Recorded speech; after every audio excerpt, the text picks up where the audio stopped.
Ocasio-Cortez challenger drops out of GOP primary. And of course she blamed it all on a nebulous conspiracy of socialists and corrupt government officials to stop her, placing no responsibility on herself.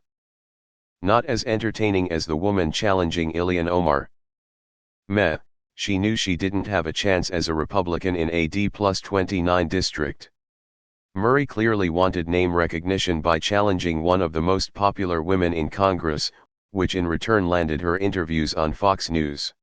Which is hilarious since she once accused of AOC of seeking publicity over representing her district. You think any Republican will ever show the fortitude to step up to AOC rather than weakly attack her in the medias while avoiding all actual confrontations and running away cowering when they get a retort?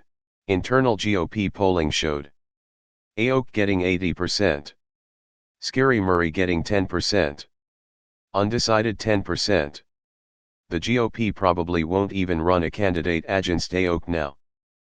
Blue wave, baby. No one triggers a conservative snowflake like AOC. The real GOP challenger is Caruso Cabrera anyway, who was a Republican less than 10 years ago.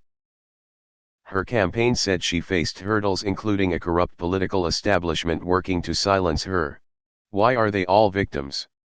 GOP in that district is never a challenger. The Dem primary is the only thing that matters there. The Republican primary in New York 14 is a completely irrelevant exercise. Forget about the GOP challenger, because the seat is never going to go red anyway. What I want to know is why are so many Democrats, including Michelle Caruso Cabrera, lining up to try to primary out one of the Democratic Party's most popular elected officials? I understand it's their right to do so, of course, and that no politician is entitled to go unchallenged. But you would think the party at large would recognize AOC's popularity and effectiveness, though that doesn't seem to be the case.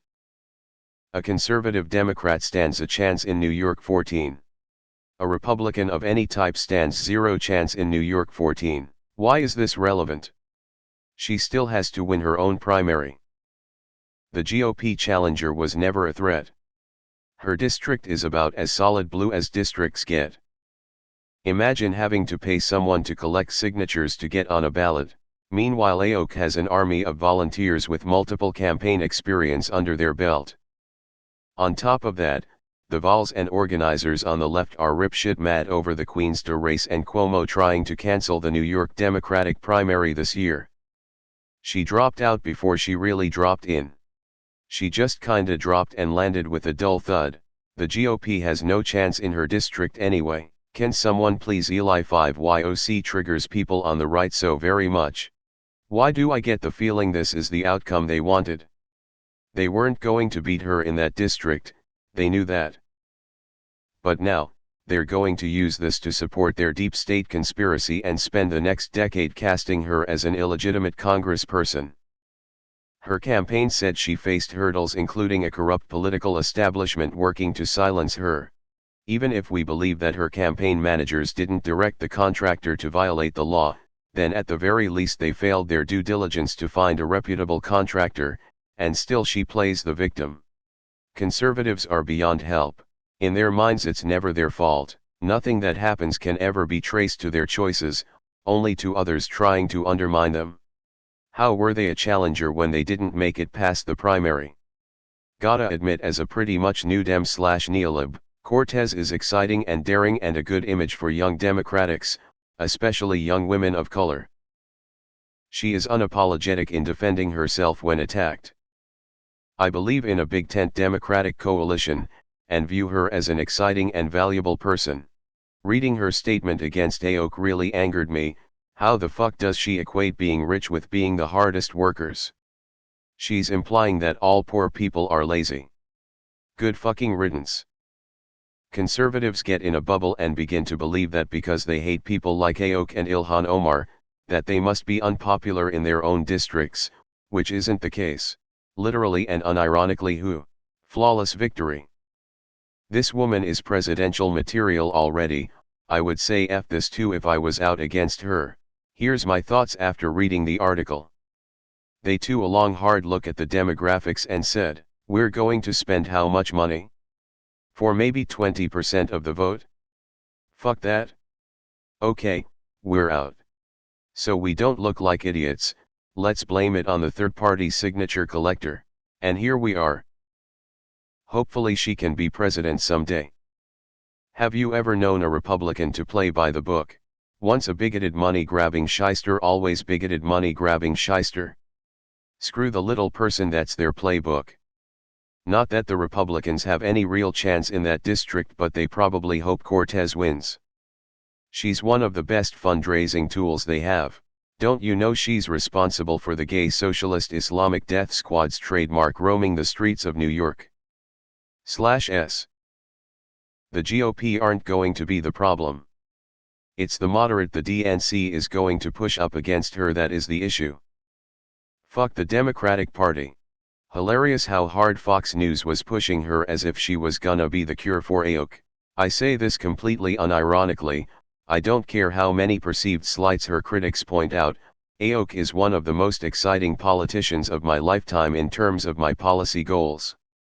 I don't place my hope in politicians because that's the easiest way to get disappointed, but she at least shows something that the GOP is terrified of. An outsider millennial female bartender from the Bronx can get elected to Congress and shake up the entire political picture of the country. I hope she runs for Senate or becomes a stalwart, unchallengeable House seat in New York for years to come. AOC should release an Instagram video of her victory dancing. Remember when the right wing tried to disparage her with her college video of her dancing? That was so fucking dumb. AOC is going to be around for a long time. Anyone that thinks AOC has a chance to lose her seat is drinking crazy juice. No one in Queens is gonna give her up. She got it and gave a voice to people that have been ignored for decades. She went out and found the votes, people who didn't vote previously, and got them to vote. And only their voice matters to elect her again. She's gonna be with us for a long time. Because she essentially woke up demographics that didn't really get counted in that area. Even though they were overwhelmingly this untapped potential for so long, and more so, they feel heard by her actions. So crazy juice. She is now a rock of progressivism that now helps to elect more progressivism because the lack of needing to raise money for an election she already has. The GOP being sad little cowards again. Yesterday meet today. She was a Jamaican immigrant running as a Republican? Where the hell was this woman the last 40 years? Did anyone think the Republicans could seriously win the Bronx?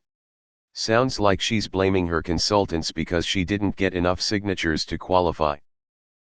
She thinks her consultants conspired against her to keep her from running. Yeah, okay. As long as avowed socialists are legislators, you can rest assured I will use my platform to advocate for the kitchen table issues of the toughest, hardest working New Yorkers. It blows my mind every time I see this use of socialism as a four-letter word. I can understand nitpicking specific policies, but this is like standing up and saying as long as avowed puppy and kitten lovers are legislators. Worse, the stuff they yell at for being socialism is the same stuff conservatives of the rest of the world wholly adopt. Wanting the basic necessities of LJFA isn't socialism, it's just fulfilling the fundamental part of the social contract that explains why we're in a collective society instead of living in 350 million wholly independent houses.